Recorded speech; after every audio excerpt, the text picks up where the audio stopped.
ఏది అయినా ట్రై చెయ్యి ఆచి చికెన్ మసాలా. ఆచి చికెన్ మసాలా. రాజమౌళి వారణాసితో గ్లోబల్ బాక్స్ ఆఫీస్ పై దండయాత్రకు సిద్ధమయ్యారు సూపర్ స్టార్ మహేష్ బాబు. కానీ ఆ భారీ ఇమేజ్ ని మోస్తూ మహేష్ తో నెక్స్ట్ మూవీ చేసే దమ్మున్న డైరెక్టర్ ఎవరు? టాలీవుడ్ నుంచి బాలీవుడ్ వరకు ఇప్పుడు మహేష్ తో టచ్ లో ఉన్న దర్శకులు ఎవరు?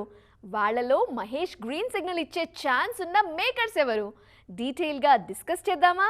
ప్రస్తుతం ఇండస్ట్రీ చూపు మొత్తం రాజమౌళి ప్రాజెక్ట్ పైనే ఉంది. వారణాసి పేరుతో రాబోతున్న ఈ సినిమాతో మహేష్ ఇంటర్నేషనల్ స్టార్ గా మారడం ఖాయం అన్న టాక్ వినిపిస్తోంది. అందుకే ఇప్పటి నుండే మహేష్ గ్లోబల్ క్రేజ్ ను కంటిన్యూ చేసే ఆ సెన్సేషనల్ డైరెక్టర్ ఎవరన్న డిస్కషన్ మొదలైంది. ఈ రేస్ లో అందరికంటే ముందు వినిపిస్తోన్న పేరు సందీప్ రెడ్డి వంగ.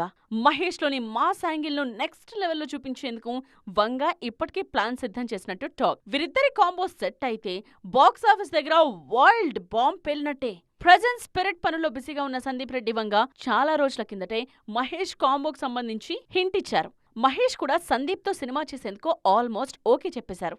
మరోవైపు బుచ్చిబాబు సానా కూడా మహేష్ కోసం ఒక emotional and powerful story line ready చేశారు అన్నది ఇండస్ట్రీ టాక్. అటు బాలీవుడ్ మేకర్ ఆదిత్యధర్ పేరు కూడా తెరమీదకొచ్చింది. దురంధర్ సిరీస్ తో కొత్త చరిత్ర సృష్టించిన ఆదిత్యధర్ సౌత్ లో జెండా పాతేందుకు మహేష్ కాంబో కరెక్ట్ అని ఫిక్స్ అయ్యారట. రాజమౌళితో సినిమా చేస్తే ఆ తర్వాత హీరోలకు సక్సెస్ రాదన్న నెగటివ్ సెంటిమెంట్ ఇండస్ట్రీలో ఉంది. ఆ సెంటిమెంట్ ను బ్రేక్ చేయడమే ఇప్పుడు మహేష్ ముందున్న అస్సలైన టాస్క్. అందుకే గ్లోబల్ ఇమేజ్ కు తగ్గట్టుగా పర్ఫెక్ట్ లైనప్ తో మహేష్ సిద్ధమవుతున్నారు. మరి సెంటిమెంట్లను పక్కకు పెట్టి బాక్స్ ఆఫీస్ వేటను కొనసాగించే ఆ డైరెక్టర్ ఎవరో చూడాలి.